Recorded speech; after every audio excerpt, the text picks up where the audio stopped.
Hello' everyone, আশা কৰোঁ সকলো ভালেই আছে আৰু মই মোৰ চেনেললৈ সকলোকে স্বাগতম জনাইছোঁ। আৰু আজি কিদৰে মই ঘৰতে কাটা নিমকি বনালোঁ আপোনালোকৰ লগত শ্বেয়াৰ কৰিম। তেতিয়াহ'লে বলক ভিডিঅ'টোৰ মাজলৈ। এয়া কাটা নিমকি বনোৱাৰ বাবে মই ময়দা লৈ লৈছোঁ আৰু লগতে দি দিছোঁ ৰিফাইন তেল। ৰিফাইন তেল দি দিলে কাটা নিমকিখিনি বহুত ছফ্ট হয় আৰু লগতে মই সোৱাদ অনুসৰি নিমখো দি দিলোঁ। তাৰপিছত মই অকণমান কালজিৰা দি দিছোঁ। কালজিৰা দিলে গোন্ধটো বহুত ভাল লাগে। যদি আপোনালোকে বেয়া পায় নিদিলেও হ'ব। আৰু তাৰপিছত এয়া মই পানীতে ধুনীয়াকৈ ময়দাখিনি মুঠি লৈছোঁ। আৰু মুঠি লোৱা হোৱাৰ পিছত এয়া মই 15 মিনিটমান ঢাকনখন মাৰি থৈ দিম।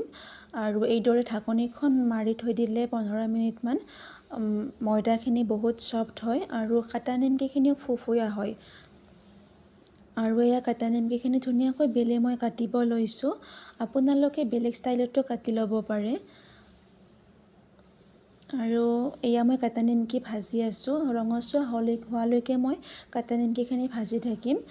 আৰু আপোনালোকে যদি ইচ্ছা কৰে অকণমান ডাঠ ৰং হোৱালৈকে ভাজি থাকিব পাৰে। আৰু এয়া ফাইনেলি লাইট গল্ডেন হ'বলৈ ধৰিছে। মই লাহেকৈ এতিয়া কাটা নিমকিখিনি নমাই থ'ম আৰু।